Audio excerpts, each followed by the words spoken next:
स्वागत है स्टूडेंट्स। यहाँ पे देखिए क्वेश्चन दिया हुआ है that 3 different types of dielectric slabs have been arranged between the plates of a parallel plate capacitor as shown in the figure.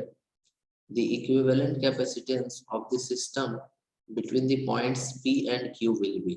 ठीक है, तो देखिए यहाँ पर आपको ये जो कॉम्बिनेशन दिया हुआ है इसमें टोटल हमारे पास तीन पैरेलल प्लेट कैपेसिटर्स अरेंज किए हुए हैं।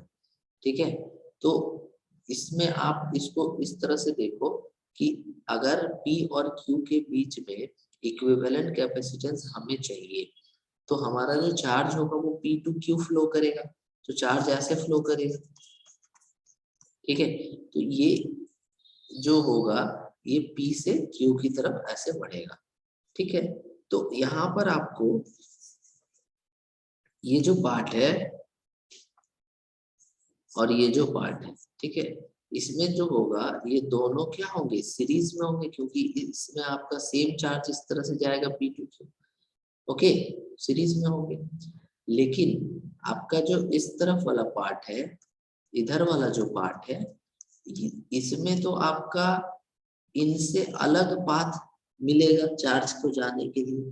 दैट मीन्स कि ये दोनों आपका सीरीज में होगा,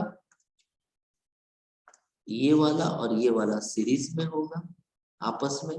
ठीक है, और इनका जो इक्विवेलेंट आएगा वो इसके साथ पैरेलल में होगा।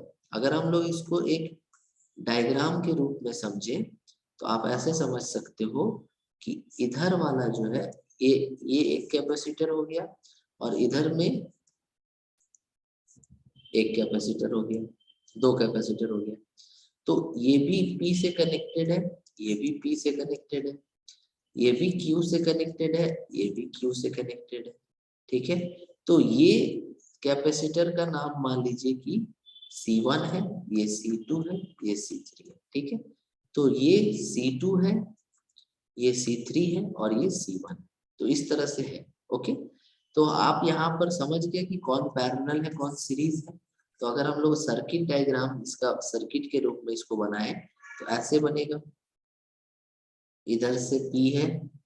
ठीक है, अब ये जो P है वो दो पार्ट में बट गया, एक इधर और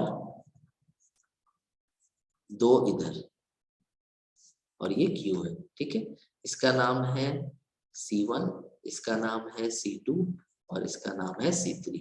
तो C2 C3 क्या है, सीरीज में। तो C2 C1 C3 सबका वैल्यू लिख लीजिए। तो देखिए सबसे पहले C1 जो होगा वो हो जाएगा epsilon not A by D, लेकिन जब डाइलेक्ट्रिक होता है तो क्या हो जाता है, K epsilon not A by D हो जाता है, ये हो जाता है फॉर्मूला। तो यहाँ पर K कितना है, 2K। एप्सिलॉन नॉट एरिया तो A बोला है और D कितना है तो 2D। थिकनेस कितना है, सेपरेशन कितना है। उसके बाद C2 क्या हो जाएगा, K epsilon not A by, इसका देखिए इसका लेंथ D है, सेपरेशन। फिर C3 K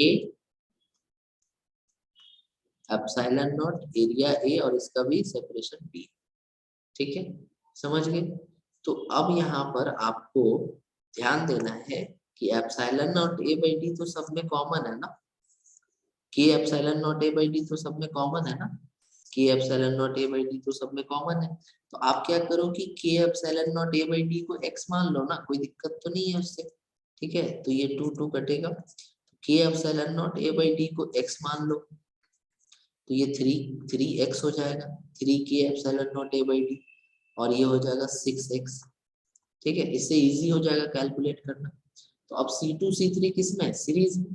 तो सीरीज के लिए फॉर्मूला क्या होता है कैपेसिटेंस में, C2 C3 दो है तो दो के लिए फॉर्मूला होता है C2 C3 divided by C1 C3, C2 C3, C2 plus C3। ठीक है, ये होता है दो कैपेसिटर अगर सीरीज में।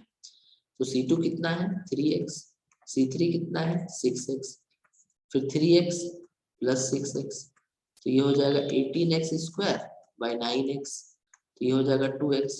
तो ये दोनों जो कैपेसिटर C2 C3 था, इनका सीरीज में करने पर 2x आ रहा है, तो इन दोनों को हटा करके एक ही कैपेसिटर हम लोग यहाँ पे लगा सकते हैं, जिसका वैल्यू कितना होगा 2x होगा, और इसका वैल्यू है x। अब ये दोनों किस में आ गए, ये दोनों आ चुके हैं पैरेलल में, तो पैरेलल में इसमें ऐड हो जाएगा, तो फाइनल C इक्विवेलेंट जो P से लेके Q के बीच में आएगा वो x प्लस 2x आएगा, मतलब कि 3x आएगा, और x का मतलब क्या था, k epsilon not a by d।